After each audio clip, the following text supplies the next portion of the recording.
famous living Englishman. It wasn't recognition or his exquisite skills and thunderbolt shot. No, Charlton was a gentleman, the ultimate in old-fashioned sporting heroes that made him the perfect role model, the essence of the Corinthian ideal. Charlton's boyhood hero was the late Sir Stanley Matthews, but he also had influences much closer to home. When I was a young boy, I think about 5 or 6 year old, I used to follow my uncles who played football. They were professionals, but I used to watch them. I used to read about them in the newspapers. I used to read about famous players. I used to go to the cinema to see the newsreels when there was a football match, even though it was only about 30 seconds. And I got in love with the game, and I thought that if I found that I was good enough, that was what I wanted to be.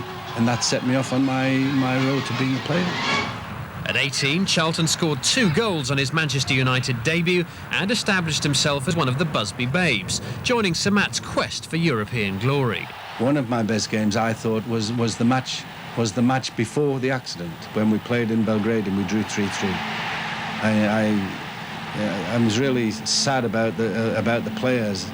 You know, it was a desperate situation because they were wonderful players, and they would have gone on to great things had the accident not happened. The Munich air disaster claimed the lives of 23 people, including 8 players. Young Charlton was one of the lucky ones thrown clear of the plane and received only minor head injuries. I lost so many friends, but the memory of what they did in Munich, you know, will never be forgotten with our club, and not with me personally. He recovered to make the first of his record appearances for England against Scotland. Charlton, and a lovely goal!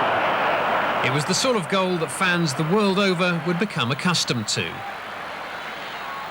Having sat on the bench throughout the 1958 World Cup campaign, Charlton was first choice in 1962 and scored against Argentina.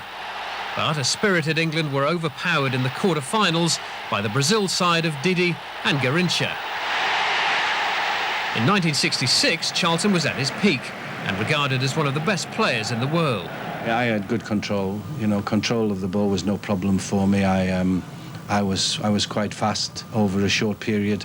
I had a good engine. I could run. I wanted the ball. I had a great desire to be. I wanted to be the best player in the world, and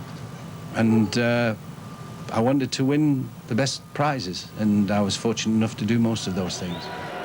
Mexico were the first to feel the force of England's dynamic number 9, bursting through to unleash one of his unstoppable shots. The next barrier was Eusebio's Portugal, and Charlton produced a virtuoso performance, acclaimed by many as his best in an England shirt.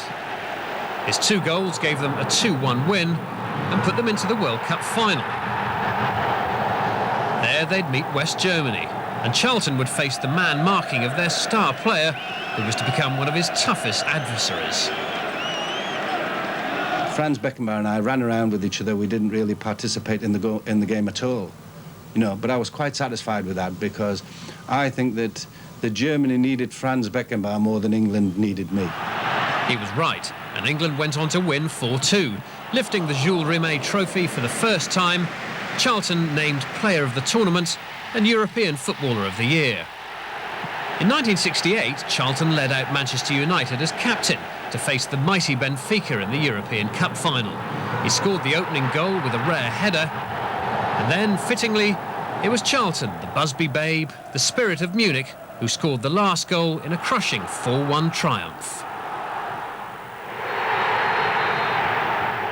The tragedy of Munich made it that Manchester United had to one day win the European Cup. That was written, that it had to be. And in 1968 we were able to do it. So it was a big emotional moment for us in 1968 to succeed.